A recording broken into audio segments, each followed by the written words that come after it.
Olá pessoal, boa noite. Estamos começando mais uma aula agora a respeito de correção da nossa prova, não é? Uma prova aí que foi feita com base nas aulas, uma prova que não trouxe surpresas e acredito que, com exceção de duas questões, nós vamos conseguir, com certeza, ter um sucesso aí de 100% de aproveitamento, não é? E hoje aqui então eu estou publicando essa aula. E nessa aula eu vou dar uma oportunidade especial aí para todo mundo. Bom, como vocês são a única turma que não conseguem ter acesso a questões correlacionadas para poder responder a prova, eu vou passar aqui uma oportunidade ímpar, que inclusive estou dando em algumas outras disciplinas, mas eu acho que o caso de vocês é um caso mais justo, que diz respeito ao seguinte: eu vou lançar essa aula no dia de hoje, né? Hoje é dia 25, né? Dia 25. Então eu estou lançando essa aula no dia de hoje e quem conseguir assistir essa aula no dia de hoje e reintegrar e me entregar novamente o gabarito, eu vou aceitar essa prova nova que vou me enviar e então eu vou computar essa prova que você que assistiu a aula no dia de hoje, eu vou computar como a sua nota correta, tá bom? Então todo mundo que já fez a prova e queira corrigir a prova olhando esse vídeo, você vai ter acesso então a uma outra avaliação. Peço só para você se atentar que isso se dá exclusivamente no dia 25, tá bom? Até a madrugada do dia 26. Então é isso, pessoal. Vamos começar então nossa correção. Primeiro, pessoal, olha, uma questão certo e errado, né? É mais difícil, eu sei, mas isso aqui seguiu, em regra, o modelo da banca Sebrasp ou CESP, tá? Que é certo e errado, às vezes aparecem 5 alternativas, mas em regra certo ou errado. Então vamos começar com a leitura.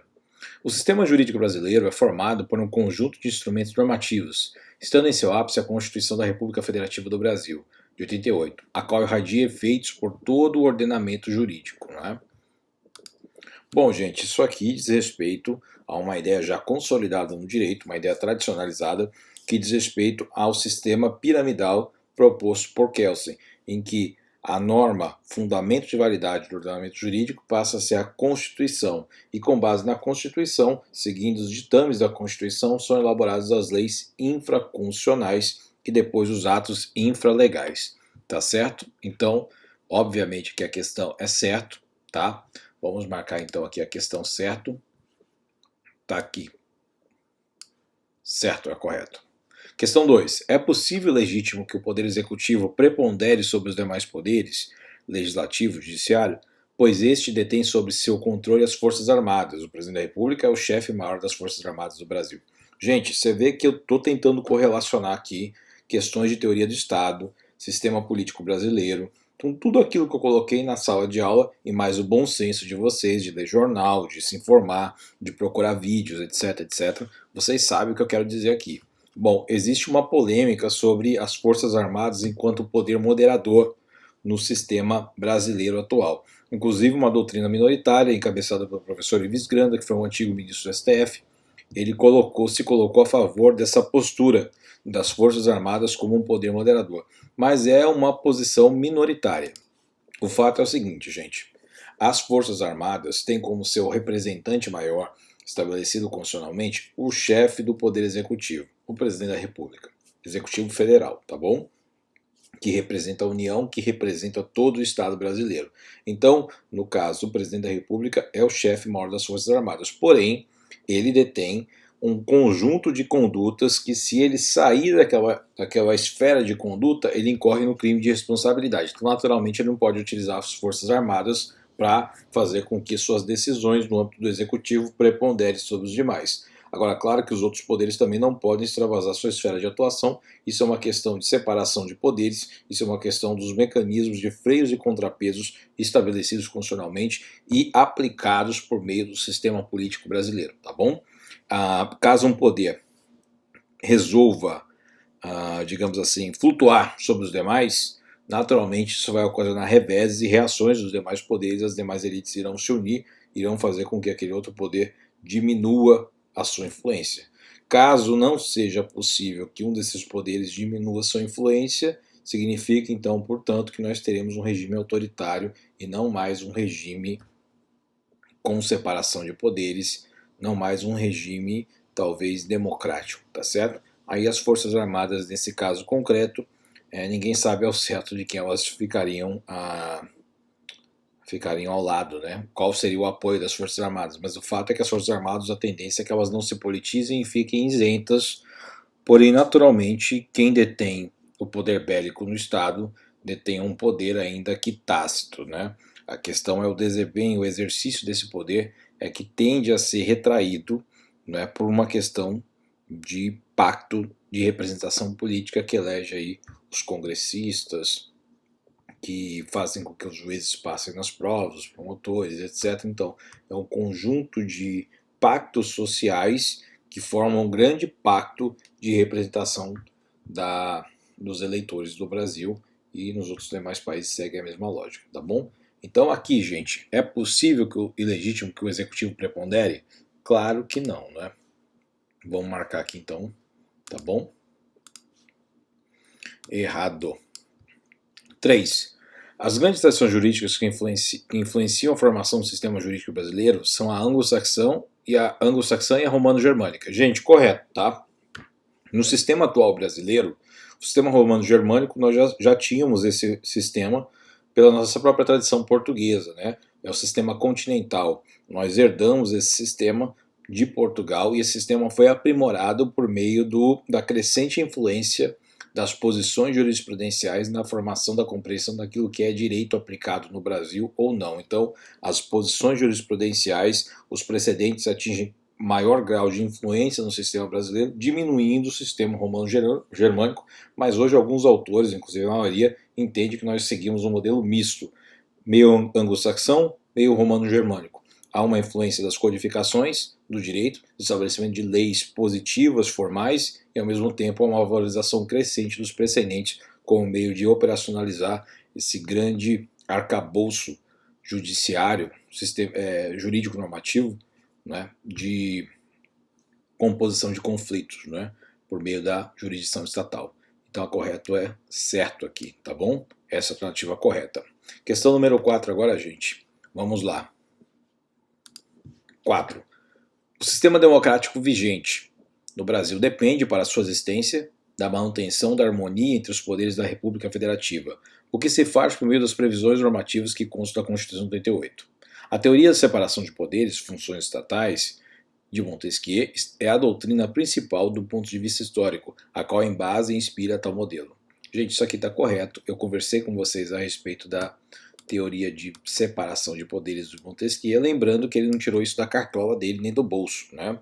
Isso foi tirado através de uma análise das sociedades ao longo da história, das civilizações históricas. Ele fez esse estudo com base nas bibliotecas que ele tinha na época, e ele chegou à conclusão de que existia naturalmente uma distinção de funções estatais em todas essas civilizações que estavam, de alguma maneira, ainda que protótipa, né? Ainda que fosse uma maneira incipiente, uma maneira ainda, digamos assim, básica, né? Havia uma separação de funções entre aqueles que legislavam, que julgavam e que executavam. E ele achou que seria saudável a divisão desses campos. Então, cada elite, segmentos da elite ocupariam essas funções, e a liberdade individual dependeria da separação dessas funções, inclusive a não presença de uma guerra civil, uma guerra interna naquela unidade política, tá bom? Então, gente, isso aqui está correto, tá? Decore essa frase, muito importante, e acredito que vai ajudar vocês aí ao longo da graduação. Questão número 5, jurisprudência. Jurisprudência significa tão somente a reunião dos entendimentos extraídos de diversos julgamentos precedentes, sem qualquer compromisso necessário com uma lógica de construção de raciocínios jurídicos coesos e coerentes. Bom, gente, isso aqui naturalmente está errado, tá? Coesão e coerência, a manutenção de entendimentos jurisprudenciais é uma questão é um compromisso com a segurança jurídica, e inclusive vai ao encontro aí desse maior objetivo, que é garantir a segurança jurídica num Estado, tá certo? Então a jurisprudência tem essa função relevante de manter tradições, e com isso manter a segurança jurídica. Mantendo a segurança jurídica, você tem uma sociedade estável, investimentos podem ser feitos, tanto internamente quanto externamente por meio dos fluxos de capital, tá bom? Que fluxos de capital, que são os investimentos internacionais. Questão número 6, gente. A jurisprudência busca revogar a vigência integral dos textos contidos nas previsões normativas. Trata-se de um instrumento de preponderância do judiciário sobre o legislativo. Olha, pessoal, primeiro, preponderância. Isso aqui já é uma frase um pouco forte, né? Eu já numa prova já não marcaria por causa da preponderância. Um poder não deve preponderar sobre os demais, tá bom? Apesar de que na prática, nos dias de hoje, o judiciário tem um certo protagonismo em relação aos demais poderes, em função até da lógica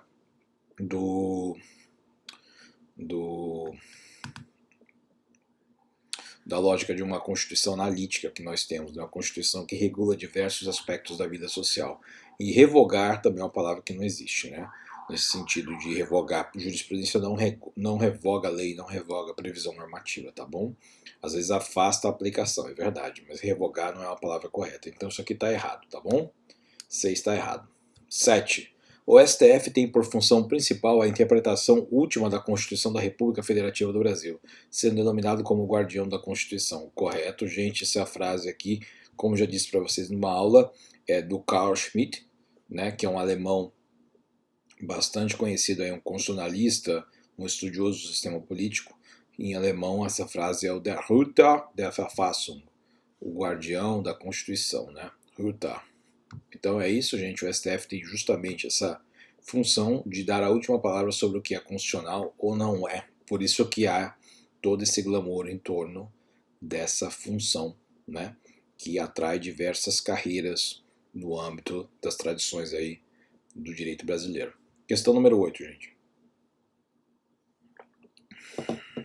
A doutrina jurídica consiste na grande sistematizadora do pensamento jurídico, visto que coordena e dirige pensamentos sobre o sistema jurídico, influenciando não somente advogados, como também juízes, legisladores e os demais aplicadores do direito, em seus diversos níveis de atuação. Gente, correto, né? Para quem tem paciência de ler a doutrina. Agora que às vezes a doutrina não está presente só em livros, né? A doutrina, na verdade, é um movimento da sociedade civil de influência das decisões realizadas no Estado no conceito gramsciano, né, de sociedade civil, tá certo?